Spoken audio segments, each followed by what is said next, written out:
Hi, this is Laura. You often hear it said that people cannot be what they cannot see, or as one guest put it recently, we cannot build what we cannot dream. The Laura Flanders Show is all about seeing and reporting on healthier, happier ways of being, and we're dedicated to feeding the dreaming and doing of everyone, regardless of the ability to pay. But we can only do that if those who can support us do. And this fall, we're making it super easy for you to do your bit and make your contribution monthly. For as little as $3 or $5 directly off your debit or credit card every month, you can step up and become a Patreon partner. You'll receive early word about events and extras and uncuts, and you'll be keeping this programming advertising free and available for everyone. But don't just dream about it. Do it. Make the future we want to believe in real. Sign up today at patreon.com/The LF Show. That's patreon.com/The LF Show. Now on with this week's show. Hi, I'm Laura, and this is the Laura Flanders Show, a TV and radio program that shines a light on the solutions of tomorrow today. We report on the people and movements driving systemic change from the worlds of politics, arts, and entrepreneurship. Welcome. Democracy. When it works well, it scares the bejesus out of anyone or group that wants to hold power just for their own narrow self-interests. That's because democracy is supposed to be about majority rule, right? Which may be why, for as long as the United States have been in existence, the idea of democracy has been in tension with our reality, which is actually a representative republic with very carefully restricted access to the vote. Those tensions came to a very obvious head for a lot of people this January 6th, when an armed insurrection sought to invade Congress to decertify a majority won largely by newly organized voters of color. Since then, we've seen a nonstop campaign to discredit that election and democracy fairly generally, to restrict voting rights, to attack the honest teaching of history, to resist any changes to policing, let alone defunding, and to roll back self-determination rights for women and trans people. And it doesn't stop there. It is all about adapting the American electorate to authoritarianism, my friend Scot Nakagawa said kind of casually to me the other day. And that's the kind of comment that stops one in one's tracks. And it's for that reason that I invited Scot back to co-host this discussion and invite some of his colleagues. Scot Nakagawa is co-founder and senior partner of Change Lab, a national racial equity think and act lab. So, Scot, to you, democracy, it sounds like we need a kind of national temperature check. I think our conversation started with our asking, what time is it on the clock of the world? And on the clock of democracy, the hour does appear to be very, very late. But as it is so often darkest before the dawn, democracy watchdog groups around the country are also pointing to some new and hopeful signs, perhaps a sign of a new day. The rise of popular pro-democracy movements. With that in mind, I did, like you said, invite some of the best people I could think of, friends of mine, to help take the temperature of democracy around the world, and here, especially in the United States. So we have here joining us, Rachel Carmona, Executive Director of the Women's March, one of the largest women's organizations in the world. Adrienne Evans of United Vision for Idaho, where she's the Executive Director out there in mostly rural America. And Rinku Sen, Executive Director of the Narrative Initiative. So welcome everybody to the show. Thanks for joining us. So before we get to the dawn and the good news, I have to just start with where we are right now. And as September began, we were reeling from what was happening in Texas. It began this season with the nation's most restrictive voting law, the nation's most restrictive abortion ban, and a governor who seems to think that it is government overreach to distribute mail-in ballots or masks or force people to wear masks. But it is not an infringement of your freedom to be forced to bear an unwanted child. So, Rinku, I think I heard a rumor that you were in Texas. Can you start by telling us something about the temperature there? Is this total freeze, or is this the kind of chill that fires up the kind of popular democracy movement that Scott's looking for? I live in Central Texas, about 30 minutes north of Austin. And along with the things that you mentioned, Laura, the other law that went into effect yesterday is the law that allows Texans to carry a firearm without a license. How could I forget? You don't even need to be licensed to carry your gun around. And that might be the most terrifying one for me. I would say that the mood here is one of getting ready, hunkering down. That has been going on for a long time here in Texas. I think people are probably familiar with the idea that this is the election that Texas is going to go blue. No, this is the election. It didn't happen last election. It's going to be the next election. And there are many, many obstacles to Texas going blue, but there are also many drivers toward that outcome here. There are wonderful organizations. There is money starting to flow into the state for democratic organizing of all kinds, big D, little d, local, regional, around the state. And Rachel's here too, actually, a new Texas resident. People are still moving to Texas, and that's good. So what are you seeing, Rachel? What's happening over there? Well, I am in a different part of the state from Rinku, so I am in the Panhandle, so the reddest red area. I'm in Amarillo. I see a lot of different things. I see what Rinku was talking about in terms of, organizing against the, kind of encroachments onto rights. But I also see people who, because of misinformation and disinformation, believe that there is a different landscape than there is. And so I think that there's a lot of opportunity to reach, folks who feel like are in separate communities from us or feel like they're ideologically opposed to us by virtue of having better communications and clearer communications and just accurate communications, because I think that a lot of what drives the policy and legislation or even values and feelings around these laws are actually just rooted in things that aren't true. I know Adrienne in Idaho is actually tapping in to the people who are the audience for all of that unreality and trying to find out, what are you really thinking? What's really happening? Why are you making the choices you're making out there in conservative America? I wonder, Adrienne, if you can tell us something about it. I mean, I think that we're standing at a moment, right, that is that question. Is it darkest before the dawn or before the storm? And a lot of that rests on what we're doing right now. So living in a rural state like Idaho, where we see this escalation of white nationalist activity and recruitment and disinformation, and this alignment toward authoritarianism and rejection of democracy, the question really has to be, what is motivating this? And so we launched a project, that really sought to answer that question. What is motivating, fueling, and driving this shift in American democracy? And so the program is gathering the largest data that has ever been collected, but it is interesting because what we are doing is we are going to the source of it. And we are asking people who are either aligned with white nationalist activity or who are susceptible to recruitment and disinformation. And we go in with one question. We all agree that our nation is more divided than it has ever been. But what is it that you believe is causing this? And from there, we are actually documenting, what is it? Is it racism? Is it sexism? Is it political and social identity? Is it a lack of faith in our democratic institutions? And where are those sources of information that folks are relying on to inform them?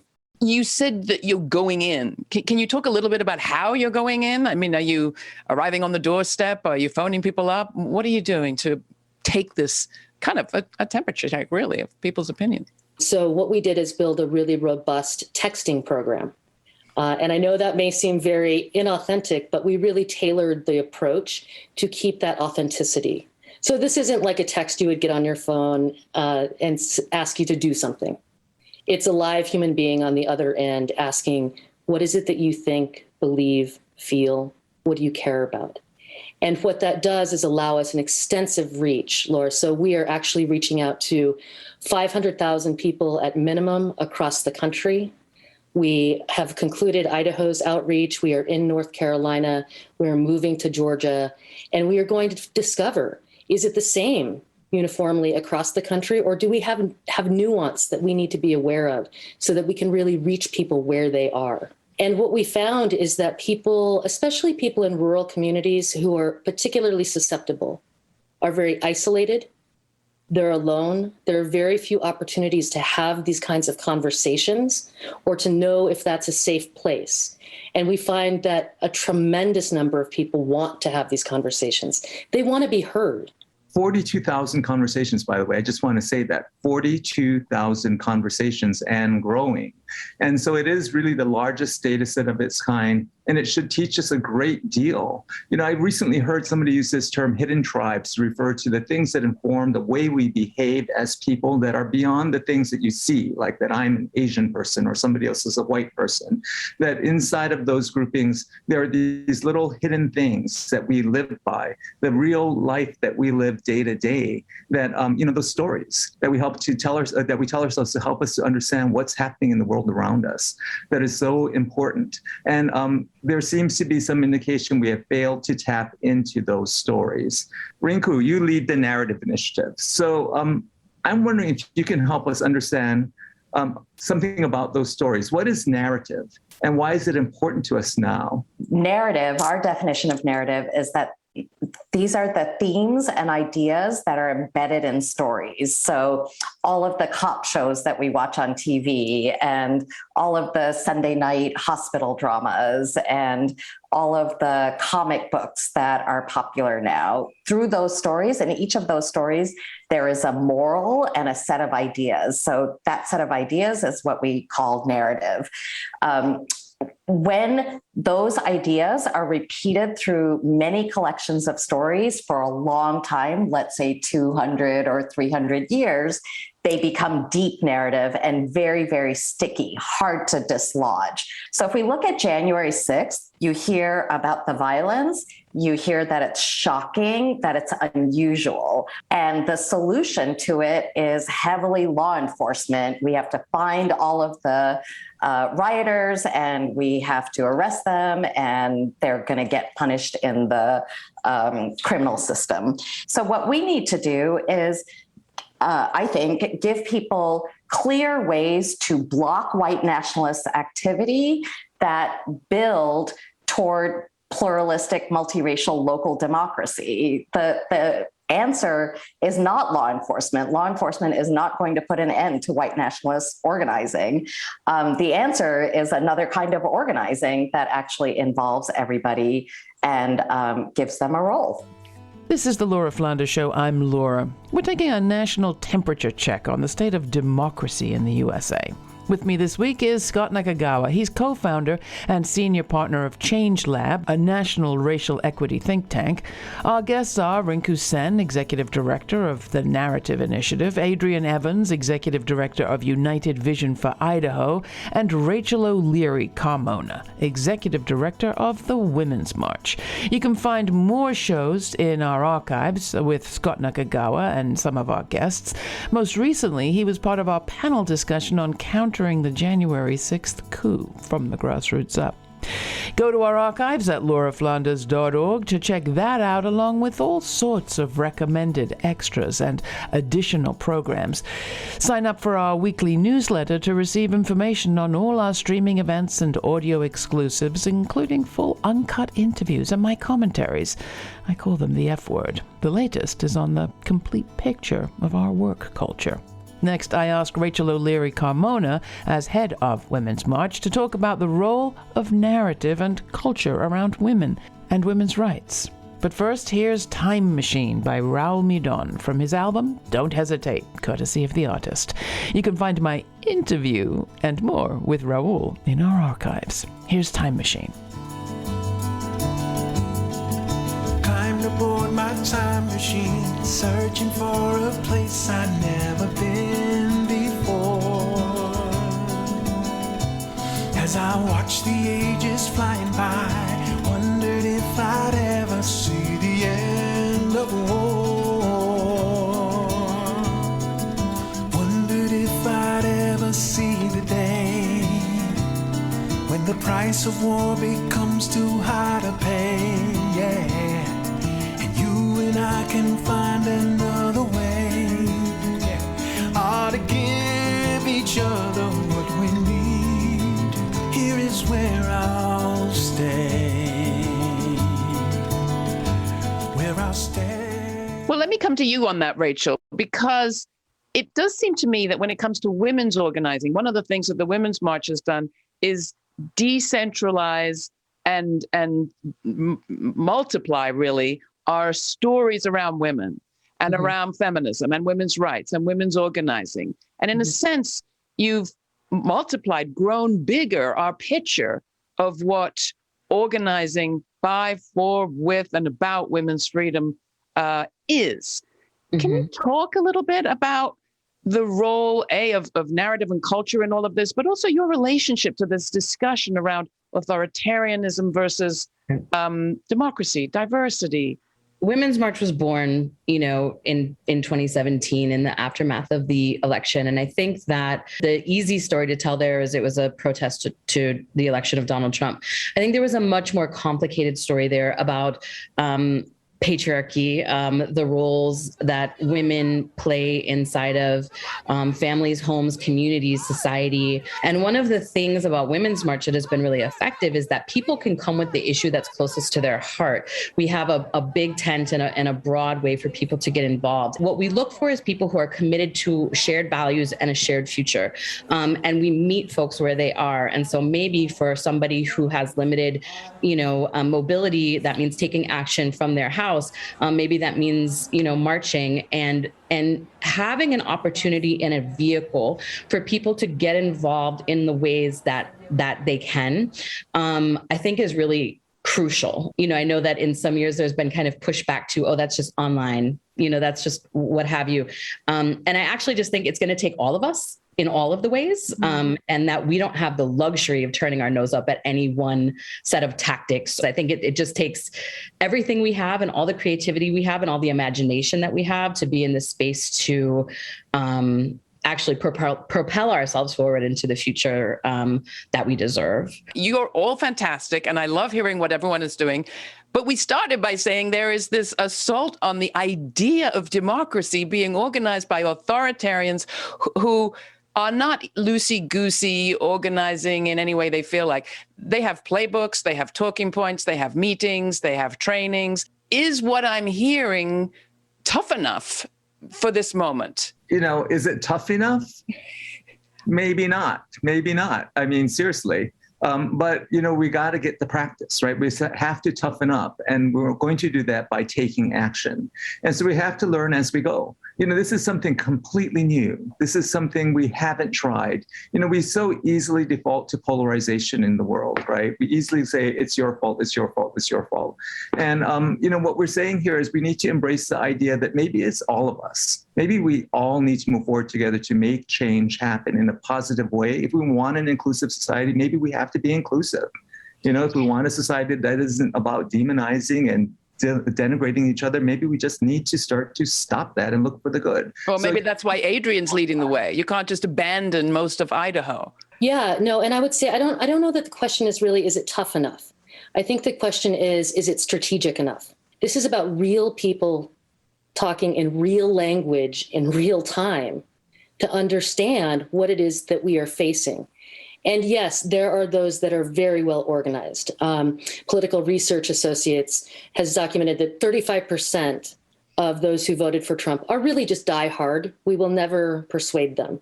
But another 65% of the country are feeling lost and abandoned, and like a system hasn't been working for them. Right. And so they're very susceptible to all of these efforts to move us toward authoritarianism. And that's where we have to step into the breach.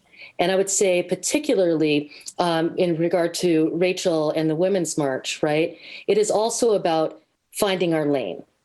I would imagine there are many viewers here today who are thinking, I understand that this is a problem, but I don't know what to do. Right. And this, I think, is also really naming and owning what white work can look like.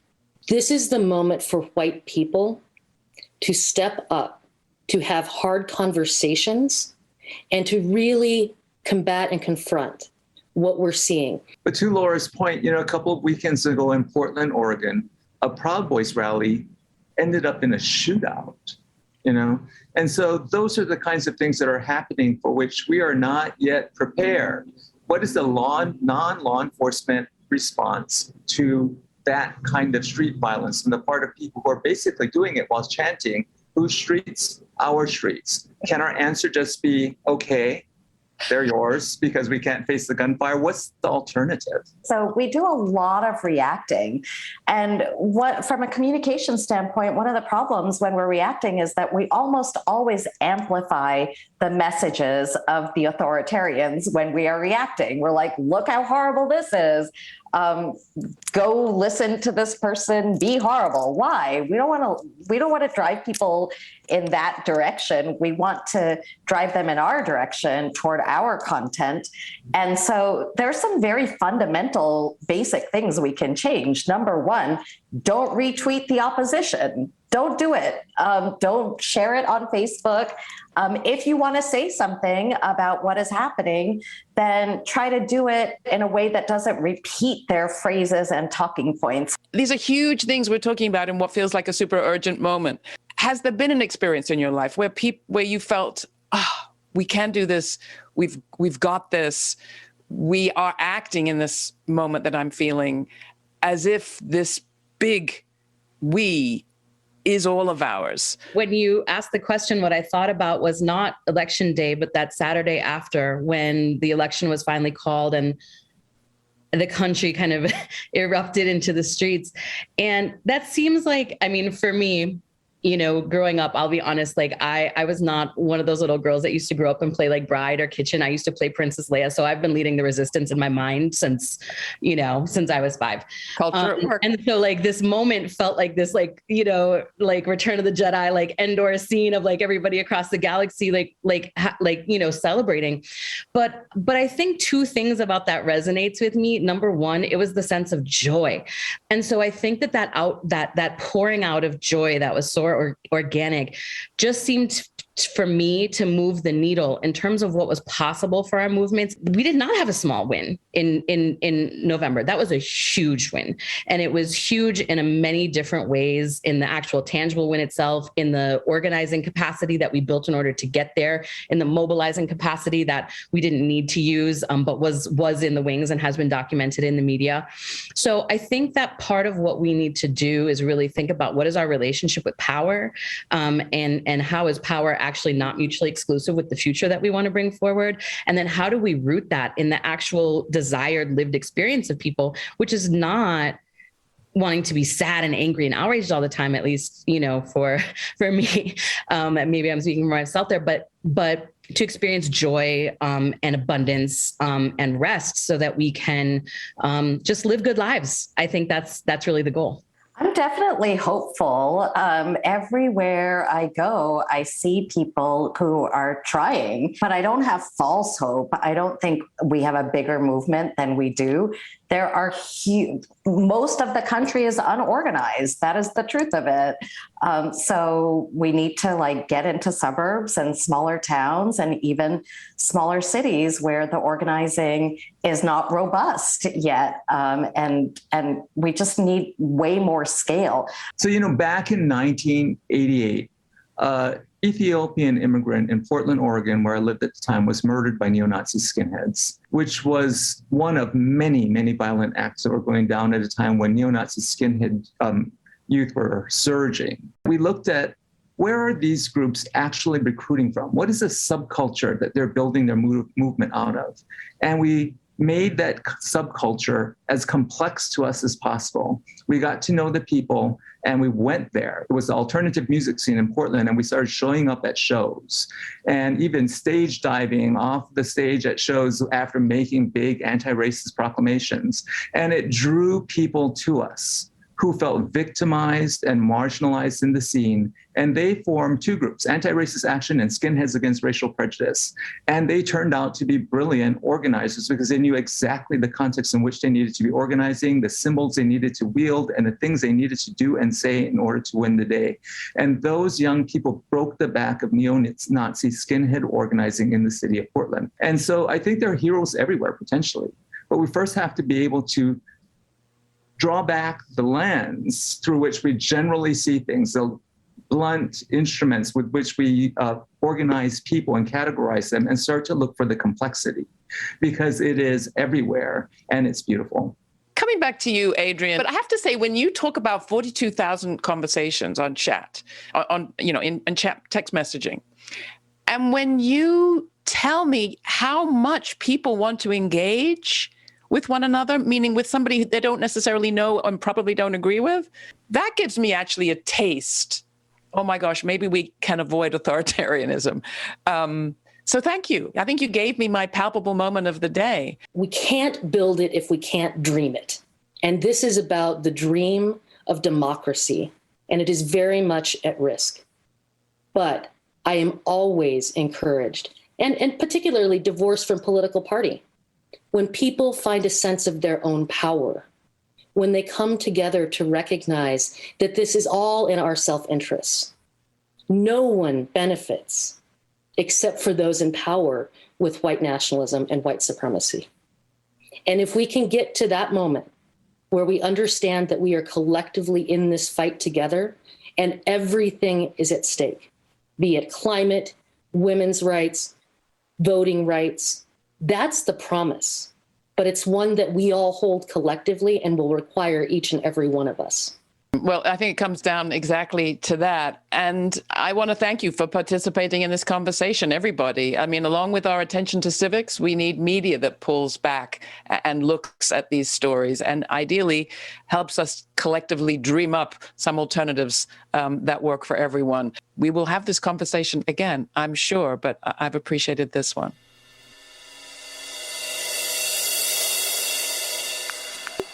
Maybe it's because our conversation this time coincided with the run-up to the 20th anniversary of 9/11. But I thought a lot about our democratic system through the lens of what happened on that day. Look at the pictures of the attacks of 9/11, and you'd think it was one big national event that we all experienced in exactly the same way. But of course it wasn't. It was actually millions of different events experienced as individually as each of us is individual one from the next. So too with our democracy. It's not just election day and the result that emerges. We tend to think of it as a run-up, an event, and a result. But it's not. It's a process.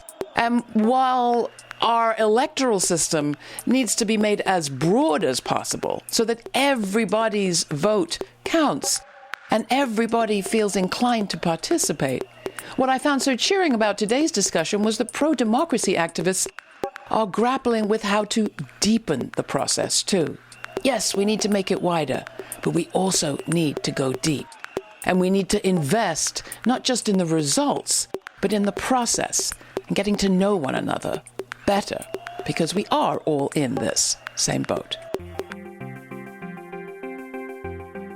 For more information on this week's guests, along with a suggested list of research and reading links to explore, go to our website. That's lauraflanders.org. We also invite you to watch the premiere of every week's episode on our YouTube channel every Sunday, 11:30 a.m. Participate in the live chat with me afterwards, along with my invited guests. All the details are at patreon.com/The LF Show, where we're kicking off our fall fundraiser. The goal is to sign up 20 new monthly supporters. By committing at least $3 or $5 a month, they'll be helping to keep this programming on the air and advertising free. Go to patreon.com/The LF Show to become one of our precious partners. Do your bit to keep this programming coming free to everyone. You are the brick and mortar at the foundation of the Laura Flanders Show. And it's because of listeners like you that this show is currently available to over 200 million households on American public television as well as radio. That's it from me this time. A big thanks to all of you, especially our Patreon partners, for taking the step and making the difference. Thanks in advance to all of you who join them at patreon.com/The LF Show. Stay kind, stay curious. I'm Laura.